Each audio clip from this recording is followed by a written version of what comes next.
Appreciate everybody taking the time to be here. Hopefully you all made it safe. A little icy out there.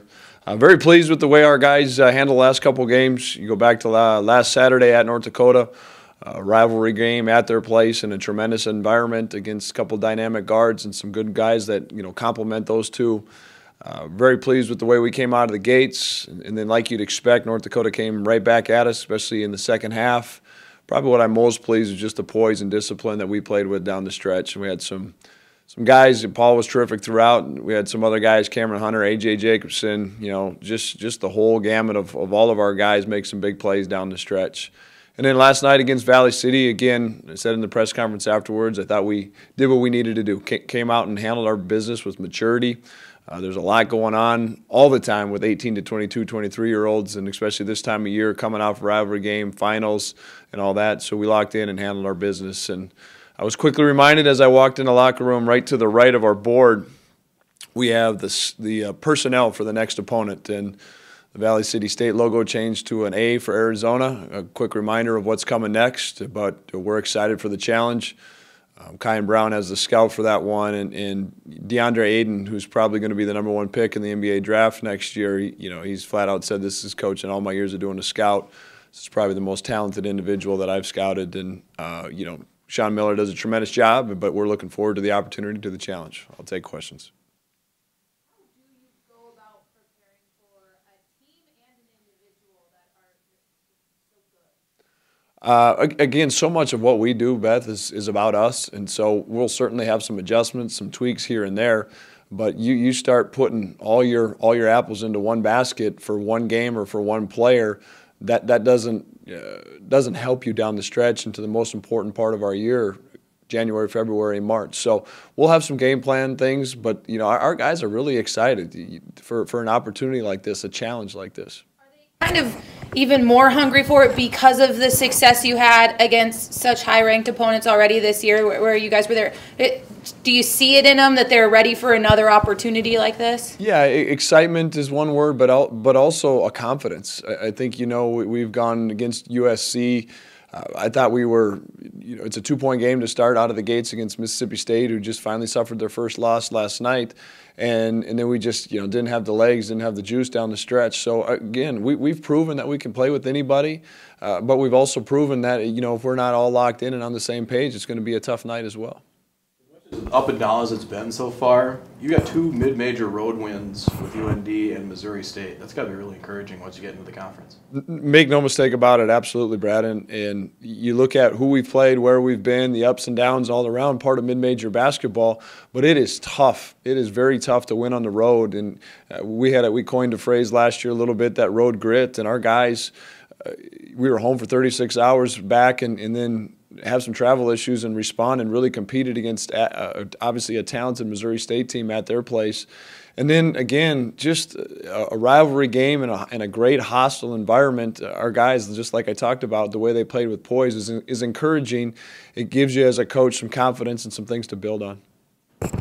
Mountain Dew was the first guard off the bench last night. Was that just to get him some minutes, or was that at all related to the elbow that Cam took it in Grand Forks? No, it wasn't related to the elbow that Cam took in Grand Forks, no. Paul's obviously been shooting a little bit better, finding his stroke more, but what's it say about the guy that he's leading the team in rebounding? Yeah, I think that's Paul. Paul's a stat stuffer like that. He's capable in so many ways, and it's really nice when he's finishing possessions with us, like for us defensively, because then the ball's in his hands and he can start to break for us too. And just very pleased with the way he's, in particular, you go back to the second half of Stephen F. Austin and then on into last night's game, he's played with that leadership, he's played with that maturity that we've been waiting to see for a long time. And the beauty of it is, from our perspective, the part that we've been encouraging him to do, now he's even being rewarded for that, having and seeing that success. Concerned long term with him shooting the ball well, but is it kind of a relief to see he's finding more consistency? I never doubted Paul, being able to score the ball. The thing that's encouraging too is how he's really scoring it now. A lot of catch and shoot opportunities.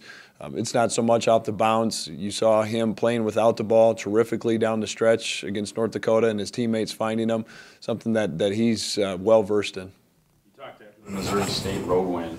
about not letting that be your Super Bowl and stacking successes. And then you guys kind of did go right back onto that roller coaster. How do you make sure you do kind of continue the upward climb basically through the season? I look at it like this, Ross, and as much as it's a roller coaster, I'm not an excuse guy by any means, and we love the competition, but we also have perspective of the competition, the level that we're playing and where we're playing them and who we're playing and when we're playing them. And so we've played an extremely challenging schedule, probably the most challenging that I've been a part of, not just who we've played, but again, where we've played and a number of days on the road. So I think as you look forward, a game like Arizona is certainly one of those teams that's going to be extremely challenging. But as we go forward beyond that into our league, into that Sun Bowl tournament, there's a lot of there's a lot of like-minded opponents that now that we've been through this grind of a schedule will hopefully prepare us for these like-minded teams and opponents.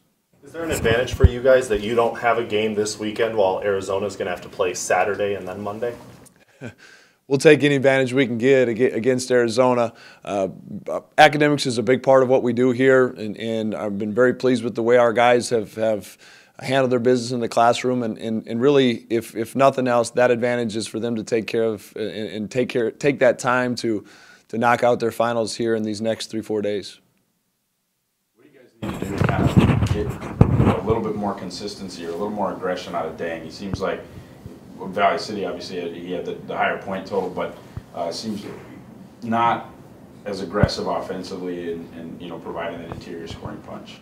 Well, I would agree and then also disagree. I think he's been sometimes too aggressive in certain situations, and other times not as aggressive as we'd like him. And again, that's my job as a coach to really point out the instances where we like him to be more aggressive, and in other instances we like to just let the game come to him a little bit. Dang running the floor. Dang, we have some options out of timeouts that we've done where we've touched him in the post, but just more so than anything, in the minutes that he's going to play, just letting the game come to him, crashing the glass, just being an energy, being a motor guy for us.